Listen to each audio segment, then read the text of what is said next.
Agora você ouve uma palavra de vida com o pastor Érico Rodolfo Bussinger.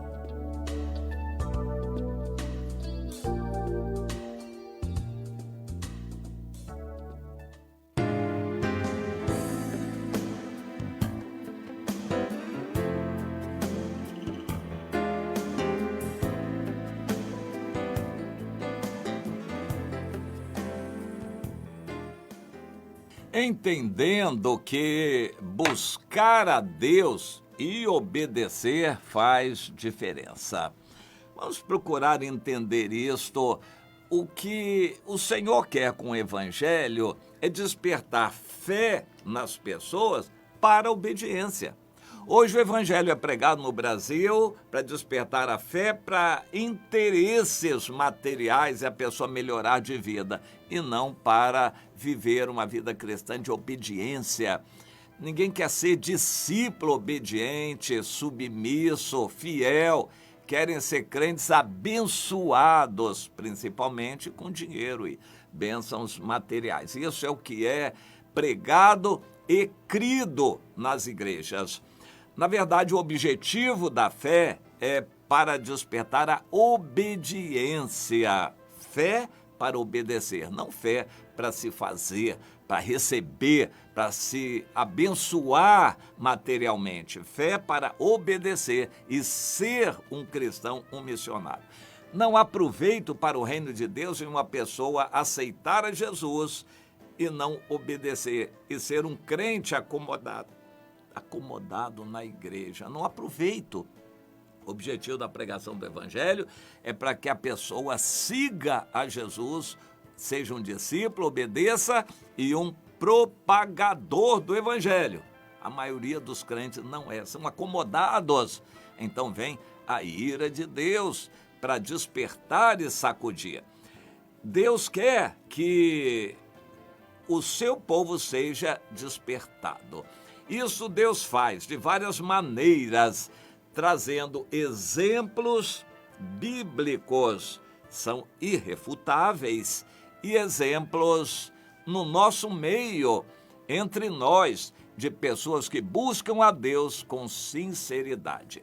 O apóstolo Paulo escreveu aos Tessalonicenses e os elogiava pelo fato de eles terem recebido a palavra, se despertado, se convertido verdadeiramente, deixando os ídolos para seguir a Jesus e reconheceram Paulo como um enviado de Deus. E ele diz que como um pai, como uma mãe, ele cuidava bem daqueles filhos. Deus está precisando de líderes que estejam dando a vida pelos liderados, pastores que estejam todos os dias amando as ovelhas e dando a vida por essas ovelhas, acompanhando o crescimento espiritual das ovelhas e não se acomodando.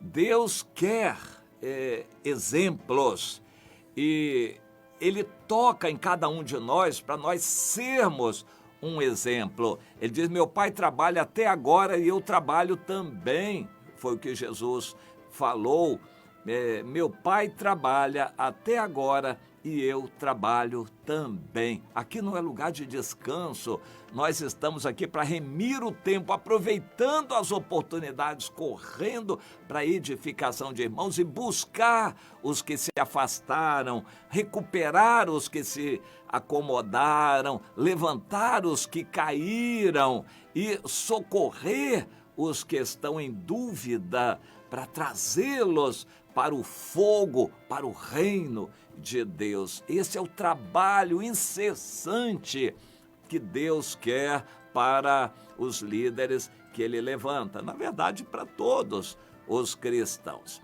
Então, há modelos e Deus precisa de exemplos em nossos dias. Eu quero ser um exemplo para alguém, para outros que estão à minha volta, que vejam a minha vida dedicada ao Senhor e de alguma forma se inspirem para buscar a Deus também. Mas eu quero fazer referência ao Josafá, um rei interessante. No Antigo Testamento, Deus focaliza muito a vida dos reis. Alguns se acomodaram, outros se orgulharam, se engrandeceram, se esfriaram, se afastaram de Deus. O rei Josafá teve um bom pai, o rei Asa, que vacilou no final da sua vida. Mas o Josafá foi criado no temor de Deus. No entanto, com vacilos também. Logo no início do seu reinado, ele fez amizade com o Acabe, rei de Israel. E foi à guerra e levou um susto grande. E quando voltou derrotado, envergonhado, porém vivo, o Acabe morreu.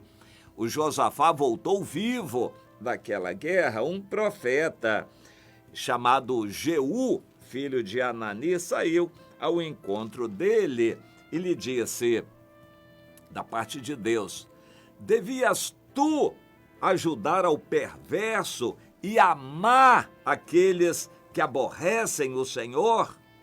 Claro que não, a resposta é subentendida aqui. Isso é para nós um princípio também. Quando você faz sociedade da luz com as trevas, quando você ajuda o perverso e ele continua na sua perversidade, você está sendo conivente com o erro dele. Quando você ama aqueles que aborrecem o Senhor, aqui tem uma conotação em relação ao Novo Testamento. Deus amou o mundo todo. A nós ele não manda amar o mundo todo. Pelo contrário, tomar cuidado com o mundo. Ele nos manda amar todos os nossos irmãos e nós vamos ser julgados por isso, se amamos ou não. Eu vou sempre lembrar, um crente que assiste reunião de igreja, conhece um monte de irmãos de aparência, de conhecer, não se interessa pela vida deles, não sabe o nome de um monte de irmãos. Isso é amor? Isso é interesse. Está na igreja para melhorar a sua vida por interesse. Ele não tem amor. Quando a gente ama, a gente procura saber, vai e corre atrás daquela pessoa para querer o bem daquela pessoa. Portanto, uma pessoa é perversa, você prega o evangelho, ele não quer o evangelho, você continua amando aquela pessoa, gastando tempo com ela, está errado. Isso é falta de santificação, mistura da luz com as trevas. E eu vou repetir, você prega o evangelho, ou alguém já pregou o evangelho, uma pessoa é rebelde, não quer saber de Deus, vive no pecado, e você vai amar aquela pessoa, estar com ela, conviver com ela, ajudar aquela pessoa, isso é pecado. Você está sendo conivente com o pecado daquela pessoa. E quando você ajuda o perverso, ele continuando na perversidade, vamos supor, você dá dinheiro para um filho no pecado, alimentando o pecado dele, você está sendo conivente com o pecado daquele perverso, ainda que seja um filho. Se é uma outra pessoa, também é a mesma coisa. Você está dando dinheiro, ajudando uma pessoa que está no pecado e continua no pecado. Você está jogando dinheiro santo nas mãos de uma pessoa que está vivendo no pecado, jogando pérolas aos porcos. Não adianta nada e você desperdiça suas pérolas. É bom atentar para isto, o que o profeta Jeú, filho de Anani, falou para o rei Josafá. Porém, olha, com Deus é sempre maravilhoso. Boas coisas, contudo, se acharam em ti. Por quê? Tiraste os postes ídolos da terra e dispuseste o coração para buscares a Deus. O Josafá recebeu aquela palavra, voltou para Jerusalém, convocou todos os líderes, juízes e os exortou a buscarem a Deus, a cultivarem o temor do Senhor e exortando para que cada um deles seguisse a lei e ajudasse os outros a seguirem a lei também, que admoestassem todos os outros para andarem na lei do Senhor. Deus gostou. Foi uma coisa boa que o Josafá fez, o que devia ter feito desde o início. Mas antes ele se distraiu com acordos internacionais e foi gozar e aproveitar a vida em outro país, foi a uma guerra desnecessária e levou um susto, quase morreu, voltou derrotado, mas aprendendo a lição. E agora ele se dedicou a fazer com que o seu povo buscasse o Senhor. Para cada crente, para cada líder, para cada pastor, o trabalho mais importante é cuidar das vidas que lhes são afetas. Você é uma mãe, tem filhos, tem que ser zelosa em estudar a Bíblia com os filhos, orar com eles, falar de Jesus, contar suas experiências, estar sempre orando com eles, buscando o Senhor. Você é um líder de célula, tem que ter contato direto com seus liderados todos os dias e entrando no coração de cada um deles para ver como eles estão, para eles crescerem espiritualmente. Você é um pastor? Mesma coisa, procure os líderes, ver como está a vida espiritual desses líderes e de quebra também todo o povo de Deus que está debaixo da sua autoridade espiritual. Isso é zelo, cuidar dos seus.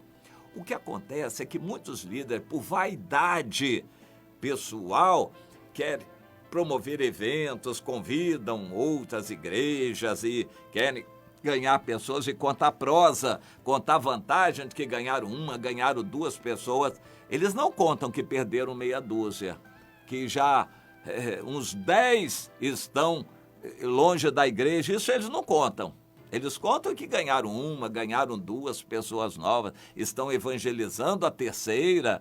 Eles gostam de contar vantagens, mas não contam que perderam aquela meia dúzia, que os 10 estão quase saindo, porque eles não estão cuidando, não estão amando, não estão indo fortalecer a vida espiritual dessas pessoas que Deus lhes entregou. São como que ovelhas sob seu cuidado. O Josafá resolveu fazer isso e depois Deus deu uma grande oportunidade de a fé dele ser provada. No capítulo 20, segundo Crônicas 20, a fé do Josafá foi provada porque os inimigos se uniram contra ele e reuniram uma grande multidão de homens e um grande exército e vieram rapidamente para apanhar o Josafá de surpresa, não dando a ele tempo de convocar os homens de Judá. E isso aconteceu. Quando aconteceu, ele já estava praticamente por um dia daquele grande confronto, não deu tempo de convocar soldados. Ele só pôde convocar os que estavam próximos para orar. E se puseram a orar, pedir socorro a Deus, jejum, apregou um jejum, oraram, clamaram a Deus. É muito linda essa história. Por causa disso, Deus atendeu a oração e disse: está bem, eu ouvi a oração de vocês. E vocês vão ver a minha mão poderosa agindo em favor de vocês. E até nessa batalha, vocês não vão ter que pelejar. Vocês somente vão ver e eu, o Senhor, vou pelejar por vocês. Porque vocês me buscaram e estavam me obedecendo. E quando o teste veio, a prova veio, vocês confiaram em mim. Isso é lição para nós. Quando estamos em obediência, fiéis a Deus, estamos obedecendo a Deus. Isso faz toda a diferença. A pandemia não deixa de vir. A trovoada, o relâmpago, o trovão, também não. A enchente, chuvarada, também não. Os problemas não deixam de vir. O inimigo também não deixa de atacar, mas nós estamos com Deus. Quando a gente obedece, na hora necessária, nós vamos poder crer e esperar no Senhor. Aprenda para você, tire isto para o seu coração. Se você vive uma vida acomodada com o mundo, em pecado, tolerando os que pecam na sua família, fazendo da sua casa um ninho de ratos, se você tolera isto, Na hora do desespero, você vai clamar a Deus, pode ser que você não ache o Senhor. Mas se você bota ordem na casa, se põe a orar a Deus, cuida dos seus liderados, você busca o Senhor, procura saber do estado espiritual das ovelhas que foram entregues a você. Se você faz isso na hora da dor, porque a dor também vem sobre esses, e vai ser um teste, você vai poder entregar a Deus e Deus vai fazer a diferença em você. Deus não quer fazer diferença naqueles que estão acomodados e gostam do mundo. Na hora da dor, eles vão sofrer bastante. Quanto àqueles que obedecem a Deus, que também vão passar pela dor, eles vão ver o milagre de Deus. Você está em qual grupo? Pense nisto em seu coração.